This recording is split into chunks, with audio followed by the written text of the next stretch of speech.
Cathy drops the fork. Wait, this is just flour, tomatoes, and cheese. Why does it taste like this? She demands, eyes wide, leaning across the small wooden table. Across from her, an old Italian chef smiles. Because you're not just tasting food, he says softly. You're tasting history. And just like that, the journey begins. Cathy had one mission: to find out which country truly has the best food in the world and how it's actually made. Not the glossy Instagram version, not the tourist version, the real one. The hands in the dough, fire in the oven, sweat on the forehead version. Her first stop is Italy. In a small kitchen in Naples, flour is poured onto a wooden counter. Eggs are cracked into the center. No machines, no shortcuts, just hands. The chef kneads slowly. Feel the dough, he tells Cathy. If it's too soft, it lies. If it's too hard, it resists. She laughs. So pasta has personality? Everything has personality, he replies. The dough rests. Then it's rolled thin, cut into ribbons. Fresh pasta, just flour and eggs, transformed by patience. Meanwhile, tomatoes simmer in a pot with garlic and olive oil. No sugar, no artificial seasoning, just time. This is how you make flavor, the chef says. You don't rush it. Cathy takes a bite. Her eyes close. Silence. Then, I get it. But the story doesn't stop there. In a stone oven nearby, flames roar as a chef prepares Neapolitan pizza. Dough fermented for 24 hours is stretched thin. San Marzano tomatoes are crushed by hand. Fresh mozzarella torn gently. Basil placed like art. The pizza slides into the oven for barely 90 seconds. When it comes out, the crust is blistered, smoky, alive. This is simplicity, the chef says, but perfection. If this is already making you hungry, pause and hit subscribe, because the flavors are about to travel continents. Cathy lands next in Japan. Inside a tiny Tokyo restaurant, a sushi master stands in silence. His knife glides through fresh tuna with surgical precision. No talking while I cut, he murmurs. Rice is seasoned with vinegar, sugar, and salt. It's fanned to cool. Each grain separate, not mushy. Fish is sliced against the grain, wasabi applied with restraint. Cathy watches closely.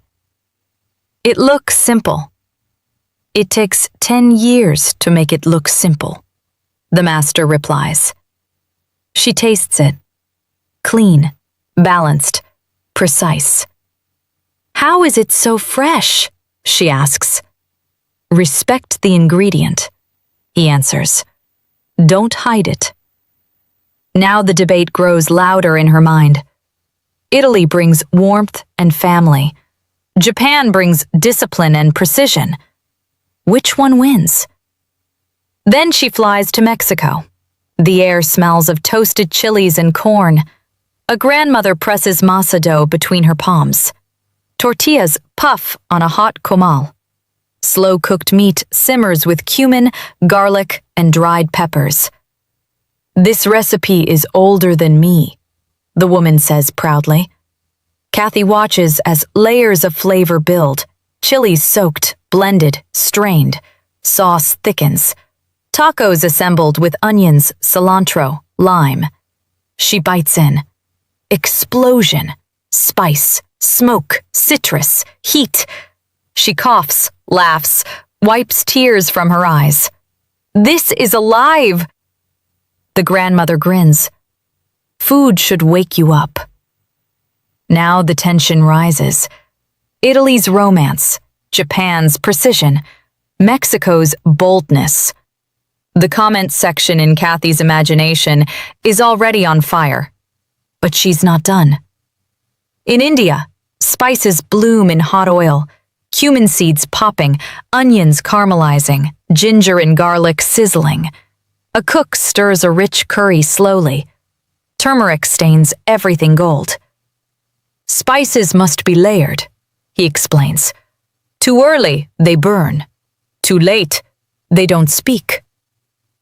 Cathy tastes the curry with fresh naan bread. Warmth spreads through her chest. This feels like comfort, she whispers. It is, he smiles. Comfort with fire.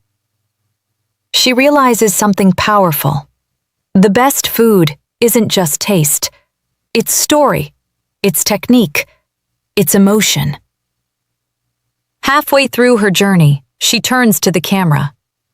Okay, I need your help. Comment below. So far, who wins? Italy? Japan? Mexico? India?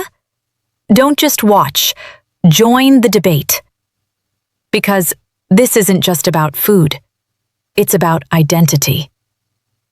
In France, butter melts into flour to create sauces that take hours to perfect. In Thailand, sweet, sour, salty, and spicy dance in perfect balance inside a single spoonful of curry.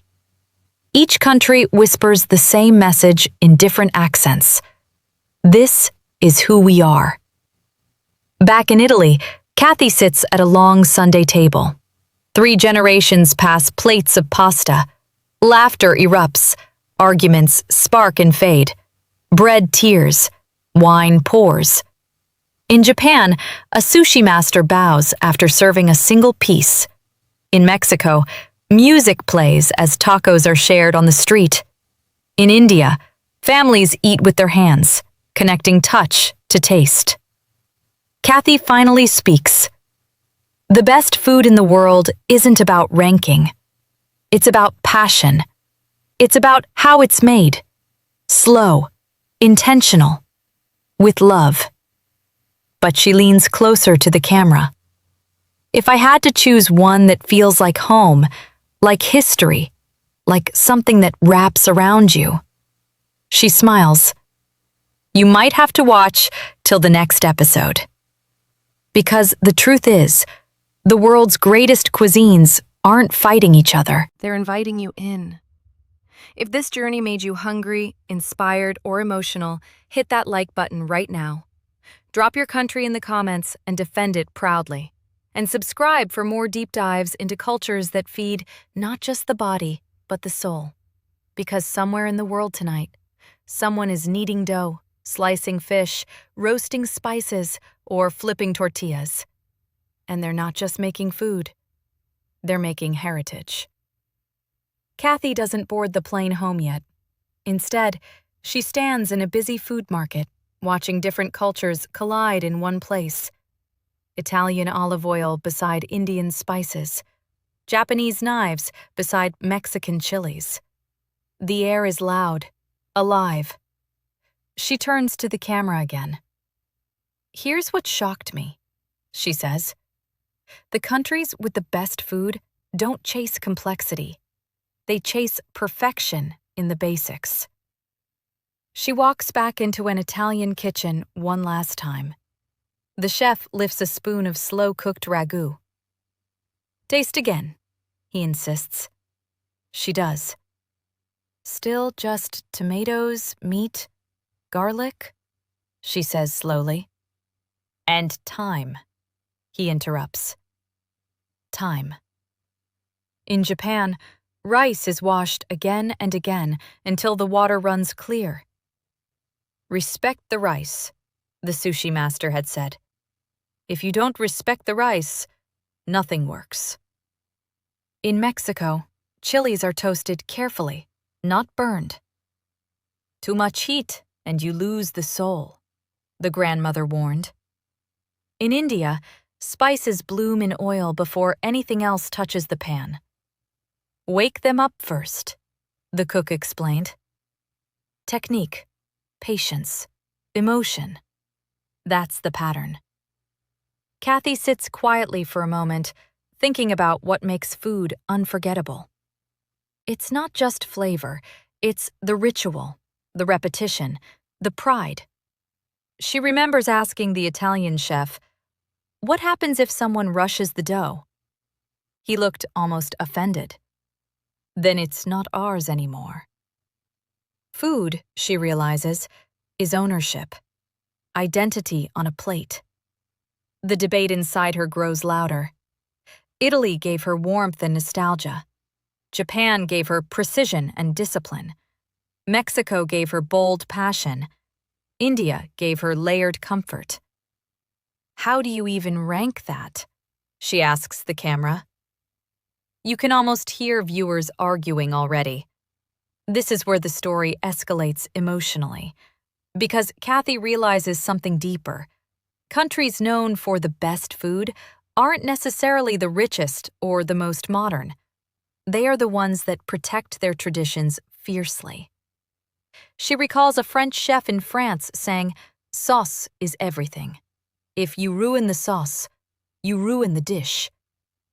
He whisked butter into reduction with intense focus. No shortcuts, no bottled substitutes. In Thailand, she watched a street vendor balance sweet palm sugar, fish sauce, lime juice, and chili in seconds. "Taste before you judge," the vendor told her confidently. Balance, discipline, heritage. Back at the Italian table, Cathy finally speaks her conclusion, not as a judge, but as a storyteller. The countries with the best food all share one thing, she says slowly. They cook with memory. Memory of grandmothers teaching grandchildren.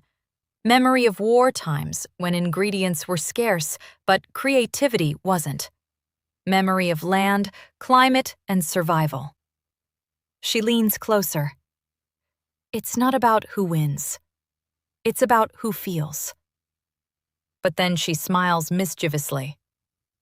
If I had to choose the country that combines simplicity, global influence, deep tradition, and emotional connection? She pauses long enough to build tension. Italy might just take the crown. Not because it's flashy, not because it's complicated, but because with just flour, tomatoes, olive oil, and thyme, it conquered the world. Pizza, pasta, gelato, dishes that traveled continents and became comfort food everywhere. Yet, she quickly adds, that doesn't make the others lesser. Japan is art. Mexico is fire. India is depth. France is elegance. Thailand is balance. She raises her hands. And this is where you come in. The camera tightens slightly. Which country truly has the best food in your opinion, and why? Don't just say the name. Defend it in the comments. I want to see real food wars down there. She laughs. If this made you hungry, inspired, or even emotional, hit that like button right now. And if you love exploring cultures through food, please subscribe, because next time, we're diving into one country and breaking down its top 5 dishes step by step. She takes one final bite of pasta, closes her eyes, smiles, and whispers, "You can taste the love." Fade out.